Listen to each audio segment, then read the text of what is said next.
నీ భర్త అల్పాయుష్కుడు. ఆస్పత్రిలో అడుగుపెట్టినవాడు ఇక ప్రాణాలతో తిరిగి రాడు. ఆ స్వామీజీ కూడా గడ్డం పెంచుకుని తిరుగుతున్నా మన శత్రువేమో. వాడెవడైతే మనకెందుకు, ఎవరేం మాట్లాడితే మనకెందుకురా? మనం చేయాల్సిన పని మీద కాన్సంట్రేషన్ చేద్దాం.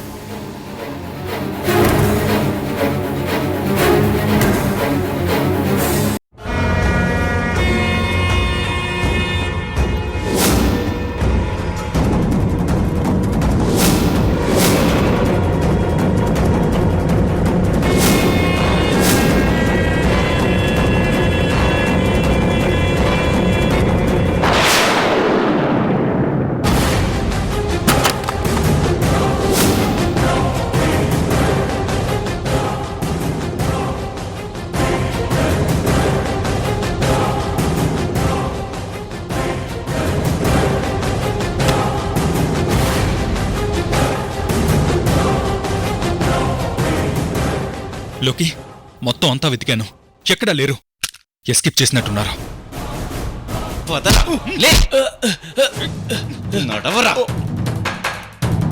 ఎక్కడ దాచావు చెప్పరా? మాకు తెలియదు సార్. ఎక్కడ దాచారో చెప్పండి రా. నడు.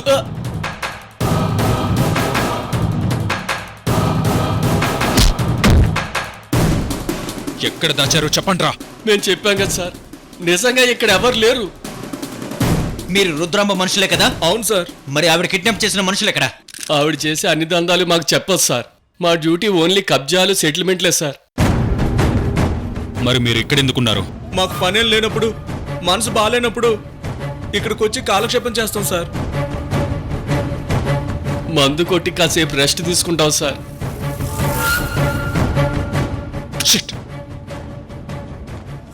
ఆంటీ వాళ్ళని పట్టుకోగలమని నా మనసు గట్టిగా చెప్తుంది లోకి.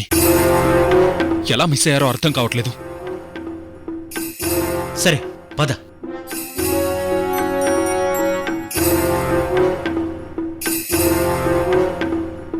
రే, ఈ రోజుతో మన పని ఖతమైపోయిందని ఫిక్స్ అయిపోయాను రా. దొడ్డమ్మ ఆఖరి నిమిషంలో వాళ్ళని భలే మార్చేసిందిరా.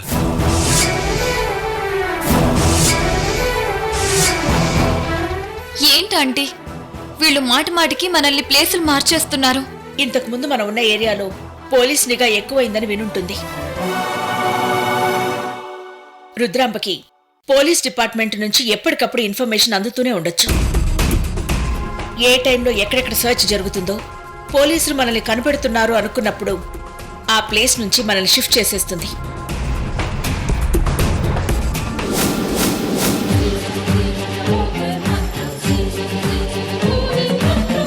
నువ్వు చాలా తెలివైన దానివి సీత. ఏ విషయాన్నైనా ఇట్టే కనిపెట్టేస్తావు.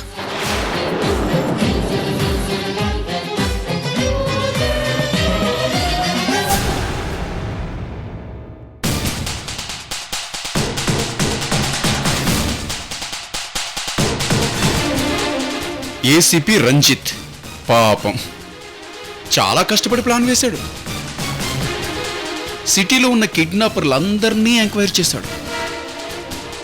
లోకి భరత్ చాలా తెలివిగా మా మనిషిని ఫాలో అయ్యాడు. పోలీసులకే అన్ని తెలివితేటలుంటే మరి మాకెన్ని తెలివితేటలున్నాలంటే క్షణాల్లో ప్లేస్ మార్చేశాం. మిమ్మల్ని షిఫ్ట్ చేయడం 5 నిమిషాలు లేట్ అయినా వాళ్ళు మిమ్మల్ని కనిపెట్టేసేవారు.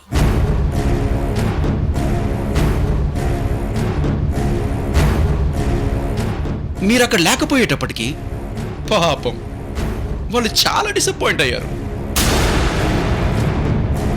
లంకలో ఉన్న సీతను వెతకడానికి శ్రీరాముడు హనుమంతుడు ఎంత కష్టపడ్డారో నాకు తెలియదు, కానీ మిమ్మల్ని పట్టుకోవడానికి మాత్రం రంజిత్, లోకి, భరత్ సిటీ అడవి అనే తేడా లేకుండా తెగ తిరిగేస్తున్నారు. ఎవరు ఎన్ని ప్లాన్లు వేసినా ఎంత వెతికినా ఆపరేషన్ పూర్తయ్యే వరకు మిమ్మల్ని ఎవ్వరూ కనిపెట్టలేరు. మా నుంచి ఎవరు తప్పించుకోలేరు. ఈ రుద్రాంబ ఆలోచనల్ని అందుకోవటం ఎవ్వరి వల్ల కాదు.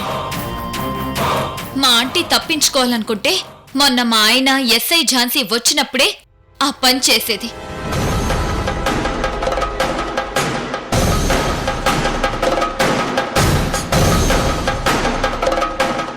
ఏమండి? ఏమండి?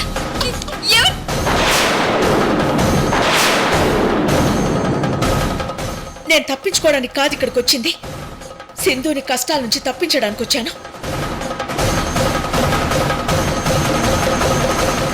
ఇచ్చిన మాట కోసం ఆంటీ ఇక్కడుంది కానీ ఆవిడ్ని బంధించుంచామనుకుంటే అది మీ భ్రమ.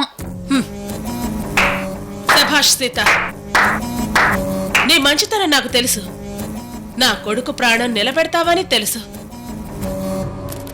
నీలాంటి మంచి వాళ్ళు ఉండబట్టే టైంకి వర్షాలు పడుతున్నాయి, పంటలు బాగా పండుతున్నాయి, భూమి ఇంకా గుండ్రంగా తిరగలుగుతోంది.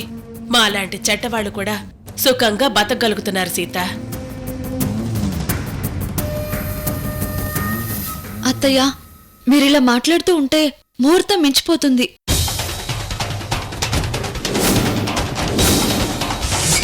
మనం వెంటనే సీతాంటిని తీసుకుని బయలుదేరాలి. ఆ, అలాగే.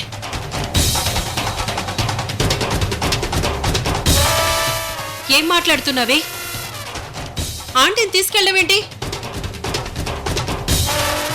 ఓ సారీ, మీకు చెప్పలేదు కదా, హాస్పిటల్లో ఆపరేషన్ పనులు ఈ రోజే మొదలవుతున్నాయి.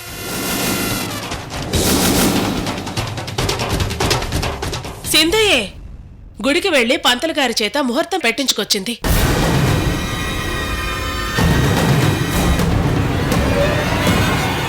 కాసేపు ఉంటే వర్షం వచ్చేస్తుందంట. సీతను తీసుకుని డైరెక్ట్ గా హాస్పిటల్కే బయలుదేరతాం. ఛీ, నీ మొహం చూడాలంటేనే అసహ్యంగా ఉంది. తెలిసి తెలిసి దేవతలాంటి సీత అంటే చావుకే ముహూర్తం పెట్టించుకొని వస్తావా? నీకు మనసెలా ఒప్పిందే దుర్మార్గురాలా? నీ మీద తను చూపించిన ప్రేమ, అభిమానం, ఆప్యాయత, తన మంచితనం అవన్నీ మర్చిపోయావా? ఏమీ గుర్తుకు రాలేదా నీకు? దుర్మార్గుడైన నీ భర్తని బ్రతికించుకోవడం కోసం ఆంటీ ప్రాణాలు తీయాలని చూస్తావా అక్క? మంచితనాన్ని సమాధి చేస్తావా? ఏయ్, ఏం బాగుతున్నావే? ఏం బాగుతున్నావే? ఉత్త పుణ్యానికి నా చిన్న కొడుకు ప్రాణాన్ని తీసిన నువ్వు కూడా మంచితనం గురించి మాట్లాడుతున్నావా? ఎక్కువ మాట్లాడితే నిన్నిక్కడే సమాధి చేస్తాను. అడిగే దిక్కు కూడా ఉండదు. రుద్రాంబా, రుద్రాంబా, వదులు. రుద్రాంబా, అవతలు వదిలేసేయ్. వాళ్ళు నా వాళ్ళు. ఇంతకాలం ప్రాణం కంటే మిన్నగా నన్ను ప్రేమించారు. నా ప్రాణం పోతుందని ముందే తెలిసినప్పుడు ప్రశాంతంగా ఎలా ఉంటారు?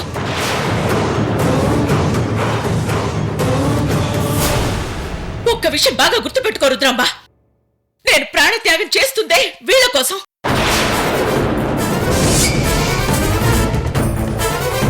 వీళ్ళ ఒంటి మీద చేయి పడితే మీలో ఒక్కరు కూడా మిగలరు. అయ్యయ్యా, cool cool Sita, cool cool. Sita, కోపాన్ని కంట్రోల్ చేసుకోలేకపోయాను. I'm sorry. కాకి పిల్ల కాకికి ముద్దు అన్నారు. దుర్మార్గుడో దురదృష్టవంతుడో వాడు నా కన్న కొడుకు. మరి వాడిని తిడితే నాకు కోపం రాకుండా ఎలా ఉంటుంది? నువ్వే చెప్పు. అమ్మా, అవంతి చిన్న పాపమ్మా.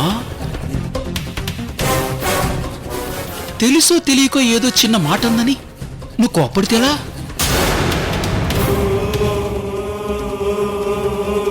సీత ఆంటీ ఆనందం కోసం, ఆత్మసంతృప్తి కోసం మా అత్తయ్య వాళ్ళు ఏమన్నా మనం పట్టించుకోకూడదమ్మా. వాళ్ళని కలకాలం కాపాడాల్సింది మనమే కదమ్మా.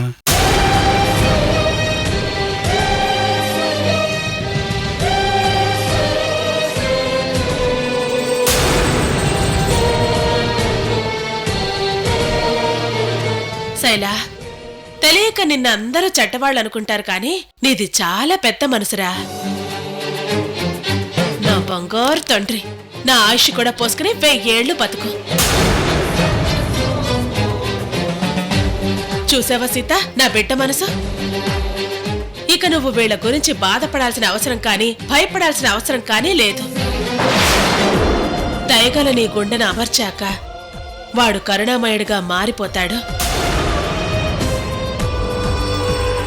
అందరికీ ప్రేమాభిమానాల్ని పంచుతాడు.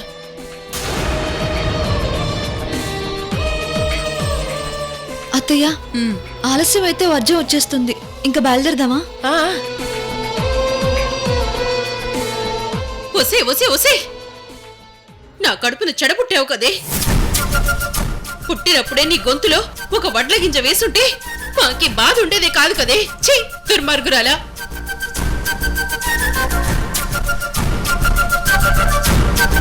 సుమిత్ర, ఏంటా మాటలు? వెళ్ళడానికి ఇక్కడ నేనే సిద్ధంగా ఉన్నప్పుడు తను రమ్మని పిలవడం తప్పెలా అవుతుంది? సీత, అలా అనుకు సీత. ఊరుకో సుమిత్ర, ఎందుకు బాధపడతా? ఇక్కడ శాశ్వతంగా ఉండేదెవరు? సమయం వచ్చినప్పుడు ప్రతి ఒక్కరం బయలుదేరాల్సిందే. అయ్యో, కాకపోతే కాస్త ముందు వెనక అంతే. భగవంతుడా, మాకీ కష్టాలు ఎందుకు స్వామి? నువ్వు చెప్పేది 100% కరెక్ట్ సీత. ముందు నువ్వు వెళ్తావు, లేటు చేయకుండా వాళ్ళను కూడా నీ దగ్గరికే పంపిస్తానులే. ఆంటీ, ఊరుకో అవంతి, ఊరుకో. రుద్రాంబ, మనం ఎలాగో ఆపరేషన్కి బయలుదేరుతున్నాం కదా, ఇక వీళ్ళని వదిలేసి. సీత, ఇప్పుడు వీళ్ళు అర్జెంటుగా ఇంటికి వెళ్ళి చేసేదేముంది? ఇక్కడ మా వాళ్ళు వీళ్ళని మర్యాదగానే చూసుకుంటున్నారు కదా, ఏ లోటు లేకుండా బాగానే ఉన్నారు కదా. ఈ ఆపరేషన్ కానివ్వు, నేనే రాచ మర్యాదలతో వాళ్లను ఇంటికి సాగనంపుతాను. మీకు తెలియందేముందంటే, మీరు మాకు ఫుల్ సపోర్ట్ ఇస్తున్నా పోలీసులు మాత్రం మమ్మల్ని సతాయిస్తూనే ఉన్నారు. మీరేం టెన్షన్ పడకండి. ఆపరేషన్ పూర్తయిన వెంటనే అత్తయ్య వాళ్ళని సింధుయే వాళ్ళ ఇంటి దగ్గర వదిలేస్తుంది.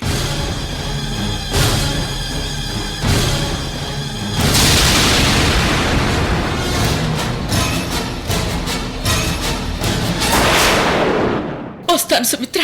నిజంగా తిరిగి వస్తావా సీత? మా కుటుంబాన్ని కాపాడడానికి నువ్వు బలిదానం చేస్తున్నావా సీత? మేము ఎన్ని జన్మలెత్తితే మాత్రం నీ రుణం తీర్చుకోగలం సీత. సుమిత్ర, ఊరుకో సుమిత్ర. అయ్యో భగవంతుడా! రే, కట్లిప్పండ్రా.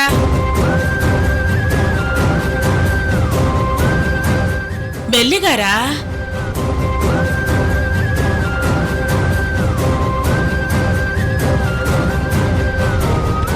సీత, సీత, వద్దు, నా మాట విను సీత. సుమిత్ర, పిల్లలు జాగ్రత్త. అయ్యో సీత. ఆంటీ, ప్లీజ్ ఆంటీ, వద్దు. ప్లీజ్ ఆంటీ, మీరు వెళ్ళకండి. సీత, రోజీ, పద.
ఏంటమ్మా కారు ఇక్కడ ఆపించావు? పూజ ఏమైనా చేస్తున్నావా? మనం పూజలు పునస్కారాలు ఆపరేషన్ అయిన తర్వాత ఎప్పుడైనా చేయించుకోవచ్చు. పాపం సీతకిదే చివరి రోజు.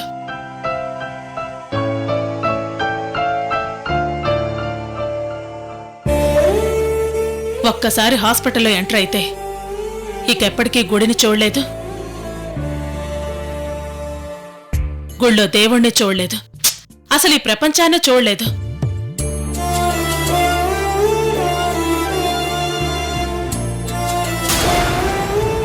ఒకసారి మనసారా దేవుణ్ణి ప్రార్థించుకొని, సీత, ఉరిశిక్ష పడ్డ ఖైదీకి కూడా చివరి కోరికను కోరుకునే అవకాశం కల్పించింది మన న్యాయశాస్త్రం. పాపాత్ములకే అలాంటి గొప్ప అవకాశాలు కల్పించినప్పుడు నీలాంటి పుణ్యాత్మురాలకి ఇలాంటి చిన్న అవకాశం కూడా ఇవ్వకపోతే మహాపాపం అవుతుంది.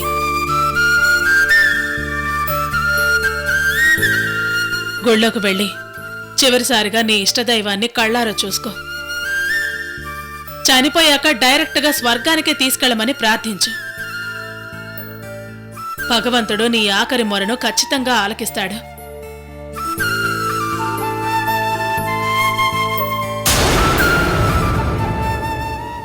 ఈ ప్రశాంతమైన దేవాలయంలో ప్రార్థించుకునే అవకాశాన్ని కలిగించావు. Thank you Rudramba.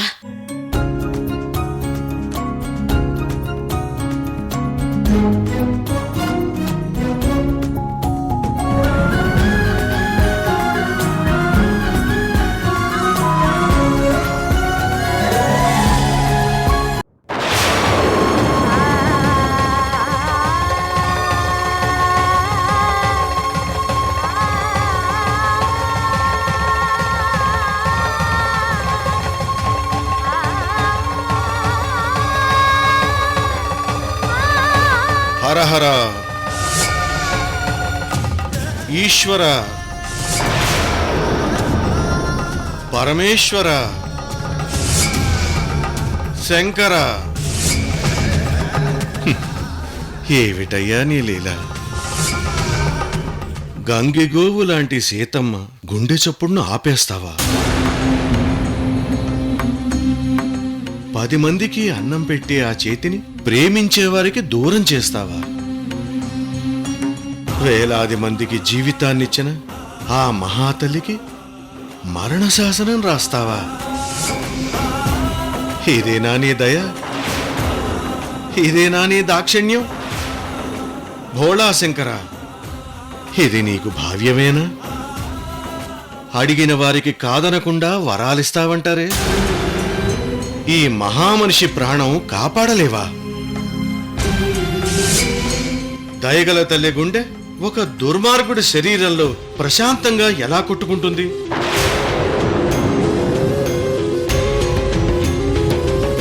ఊహిస్తేనే గుండె మండుతోంది.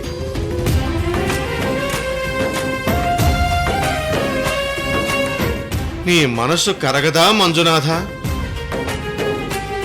నీ మనసు కరగదా మంజునాథ? మానవత్వానికి దానవత్వానికి జరిగే అంతిమ పోరాటంలో నువ్వు ఎవరి పక్షం వహిస్తావో నేను చూస్తాను.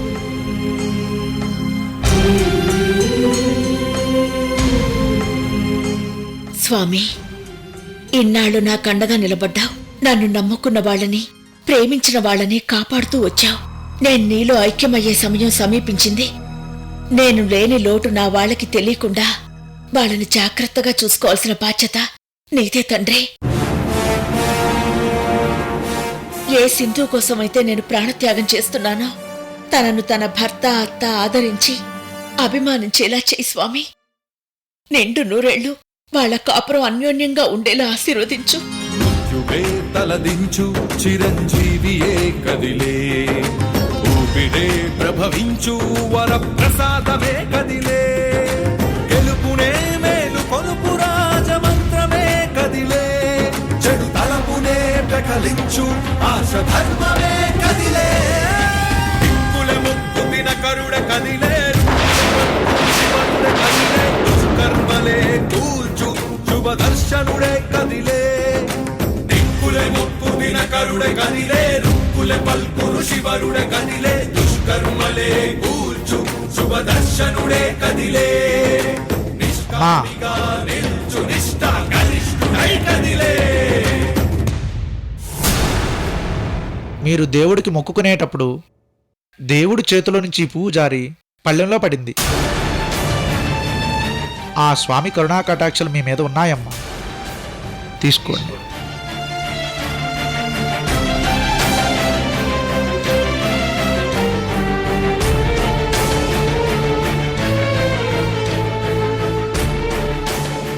దీర్ఘాయుష్మాన్ భవ.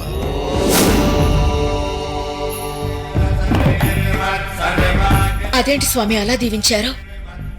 ఇదే నా ఆఖరి ప్రయాణం. శివుడి ఆజ్ఞ లేనిది చీమైనా కుట్టదు. ప్రాణం ఎలా పోతుంది?